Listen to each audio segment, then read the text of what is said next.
Welcome back to another short of Slang Diary. Let's test your understanding. Full English.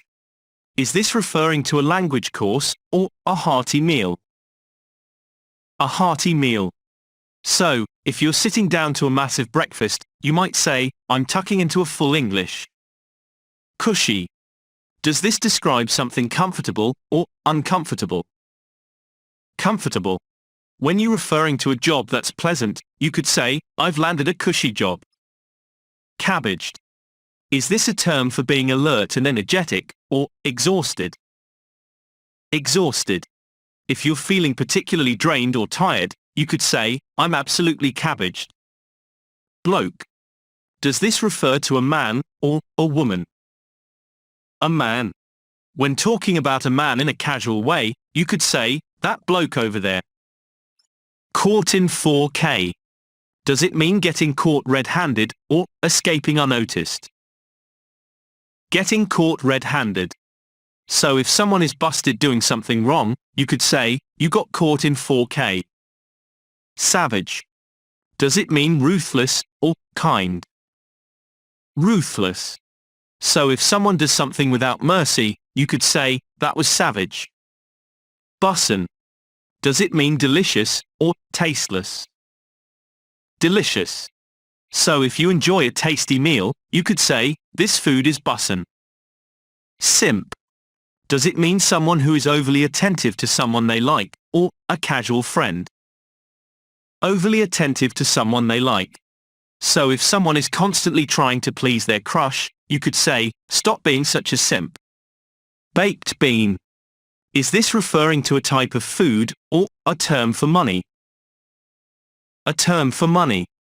So, if you're discussing finances in a playful way, you might say, I'm a few baked beans short. Ghosted. Is this a term for being ignored, or being scared? Being ignored. If you're describing a situation where someone suddenly cuts off all communication without explanation, you could say, I've been ghosted. Knees up. Does this describe a formal event, or a lively party? A lively party. So, if you're inviting someone to an informal gathering, you could say, we're having a knees up at my place. To nick. Is this referring to making a small cut, or stealing something? Stealing something. If you're describing an act of theft in a colloquial way, you could say, someone's nicked my bike. Hunky-dory. Does this term refer to a problematic situation, or something that's going well? Something that's going well. So, if everything is going smoothly, you might say, everything's hunky-dory. Get in. Is this a term for entering a place, or a successful achievement? Entering a place. When discussing the start of a performance, you could say, the get-in starts at 2 p.m. Eye-popping. Does this describe something dull, or something astonishing and impressive? Something impressive. If you're describing something that's extremely surprising or impressive, you might say, that's an eye-popping sight. Cracking. Does this refer to something breaking, or something exceptionally good? Something exceptionally good. When you're expressing your appreciation for something, you could say, that's a cracking good meal. Drip. Does it mean stylish, or clumsiness? Stylish. So if you want to compliment someone's outfit, you could say, you've got some serious drip. Extra. Does it mean simple, or overly dramatic? Overly dramatic. So if someone is being too much, you could say, you're being extra. Rent-free.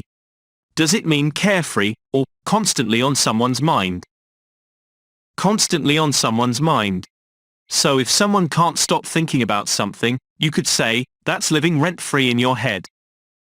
Salty. Does it mean happy, or bitter? Bitter. So if someone is upset about something, you could say, don't be so salty. How many did you get correct? Let me know in the comments.